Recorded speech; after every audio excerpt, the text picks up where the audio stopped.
What's up guys? This is Dan. Welcome back to my YouTube channel. For today's video, i-update ko lang kayo dahil meron tayong client na nagpapabuild ng PC. Kaya sa mga interesado dyan about sa PC build, i-click nyo na yung subscribe button at i-ring yung notification bell para updated kayo once na in-upload na natin yon. And yung mga parts na gagamitin namin sa PC build na yon ay galing sa Shopee. So, na-ship out na yung mga product na yon or mga parts na yon. Kaya antay-antay na lang tayo. Pero ngayon, inaantay ko din yung Lalamove Rider. Dahil umorder din tayo o bumili din tayo ng monitor. Para din dun sa client natin. And yung monitor nga pala na yon guys ay 22-inch na HP.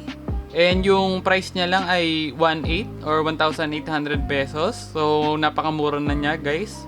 Kaya sa mga interesado din dyan sa murang monitor na yon, stay tuned lang kayo dito sa video na ito. Dahil mamaya i-update ko kayo guys. Pero habang inaantay ko yung Lalamove Rider, siguro magbablog muna tayo or magsusulat tayo ng article.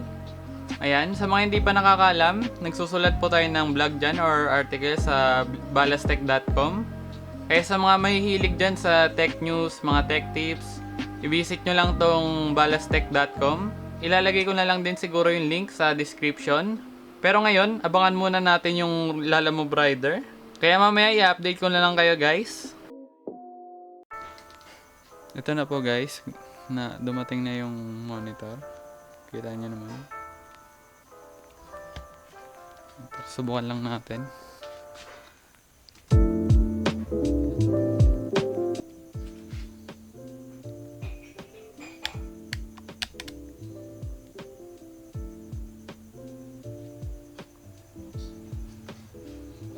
Ayan siya, maganda naman.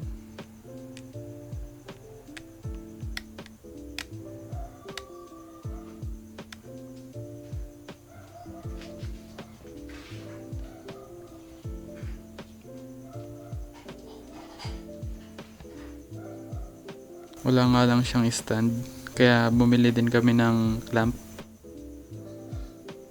And yung resolution nga pala nito ay 1680 by 1050.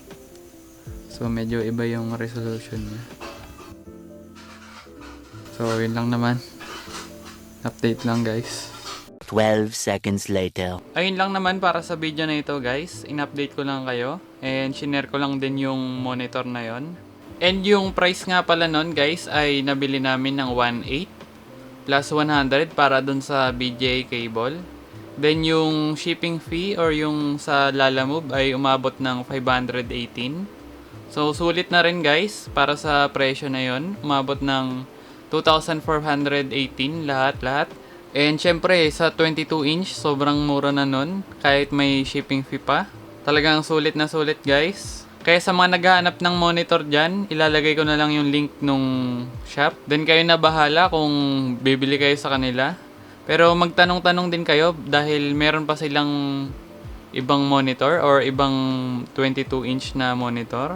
Then meron din sila nung tigwa 1K pero hindi ko na na-check yon dahil 20-inch lang ata yon. Pero yan, kayo na bahala. Kung interesado kayo sa mga murang monitor katulad nun, ilalagay ko na lang siguro yung link nung shop para ma-check nyo din. Pero lagi silang nagkakaubusan ng stocks kaya kung ako sa inyo, bilisan yung bumili. Kung maubusan man kayo, magantay-antay lang kayo dahil palagi naman silang nagkakaroon ng stocks or panibagong item or product. Pero ito guys nga pala, ito yung vlog natin ngayon. Sinulat natin. And yan. Tungkol din sa monitor kaya ayos 'di ba? Then siguro yung PC build natin na vlog, siguro this week din 'yon. Kasi sigurado, dadating naman agad yung mga parts na binili natin. And syempre, i-build agad natin yon. Kaya, antayin-tayin na lang kayo guys. At kung nagustuhan nyo itong video na ito, pindutin na ang like, subscribe, at notification bell para updated kayo sa mga paparating na videos natin. Salamat sa panonood nyo.